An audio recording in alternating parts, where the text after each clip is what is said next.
Why don't you sit here? Bill can sit here. Well, thank you. Before we get started, I think there were some pioneers. Of course, we have the pioneers here on stage, but there were some other really important pioneers in the video we just saw, and a couple of them are here in the audience. So, Mitch Kapor, who is a regular at D, could you just stand up and wherever you are, there he is.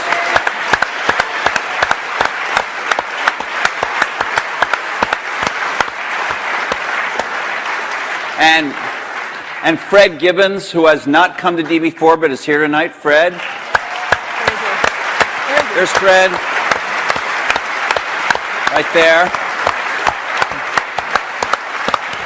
And I don't know if he's in the room, but I do want to recognize our fellow journalist Brent Schlender from Fortune, who did the last, to my knowledge, the last joint interview these guys did. It was not on a stage, but it was a Fortune magazine interview. Brent, I don't know if you're in the room. If you are, can you stand? Maybe he's way back there. Way over there.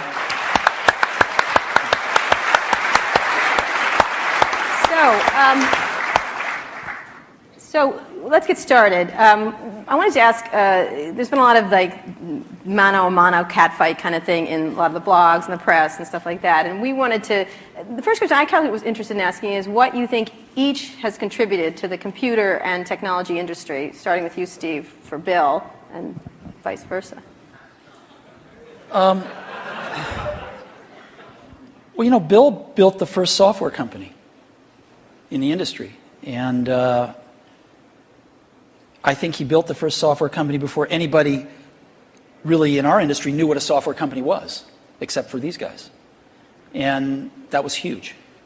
That was really huge. And the business model that they ended up pursuing turned out to be the one that worked really well, for the industry. Mm-hmm. So I think, but the biggest thing was Bill was really focused on software before almost anybody else had a clue that it was really the software. That's what I see. I mean, a lot of other things you could say, but that's the high order bit. And I think building a company is really hard, and it requires your greatest persuasive abilities to hire the best people you can and keep them at your company and keep them working, doing the best work of their lives, hopefully. And Bill's been able to stay with it for all these years. So, Bill, how about the contribution of Steve and Apple? Well, first I want to clarify, I'm not fake Steve Jobs.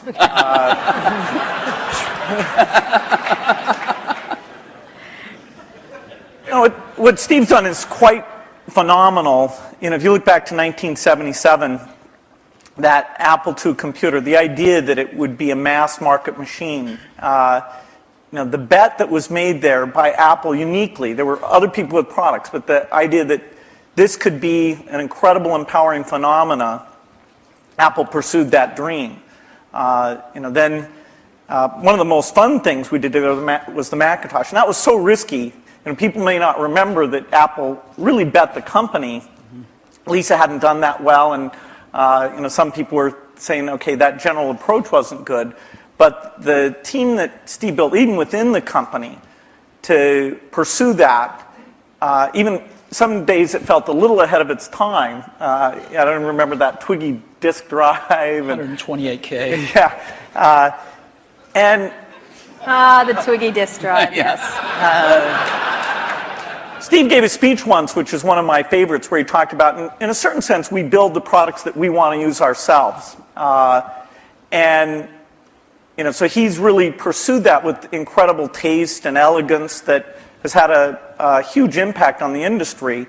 And his ability to always come around and figure out where that next bet should be has been phenomenal. Apple literally was failing when Steve went back and reinfused the innovation and risk-taking that have been phenomenal. So the industry's benefited immensely from his work. We've both been lucky to be part of it, but I'd say he's contributed as much as anyone. We've also both been incredibly lucky to have had great partners that we started the companies with, and we've attracted great people. I mean, so everything that's been done at Microsoft and at Apple has been done by just remarkable people, none of which are sitting up here, today. Well, not us. Well, you're sort of the, Not you. not us. And You're in a way, you're the stand-ins for all those other people. in a way we are, in a very tangible way. So Bill mentioned the Apple II in 1977 and 30 years ago, and there were a couple of other computers which were aimed at the idea that average people might be able to use them. And looking back on it, a really average person might not have been able to use them by today's standards, but it certainly broadened the base of who could use computers. I actually looked at an Apple ad from 1978. It was a print ad. That shows you how ancient it was. And it said, thousands of people have discovered the Apple computer. Thousands of people. And it also said, you don't want to buy one of these computers where you put a cartridge in. I think that was a reference to one of the Atari or something. Oh, no. You want a computer you can write your own programs on. And so the world, and obviously people We had still some very strange ads back then. We had one where it was in a kitchen, and there was a woman that looked like the wife, and she was typing in recipes on the computer with the husband looking on approvingly in the back. Stuff like that. Yeah, how did that work for you? I don't think well.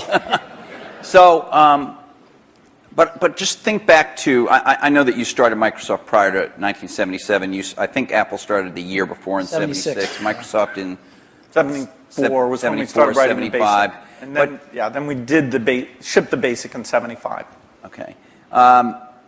Most people, some people here, but I don't think most people know that there was actually some Microsoft software in that Apple II computer. Do you want to talk about what happened there, or how that occurred? Yeah, there'd been the Altair and a few other companies, actually about 24, that had done various machines. But the 77 group included the PET, TRS-80, Commodore. and the Commodore PET. TRS-80, and the Apple II. The original Apple II BASIC, the integer BASIC, we had nothing to do with. But then there was a floating point one where, and I mostly worked with Woz on that. Let me tell this story. So Woz,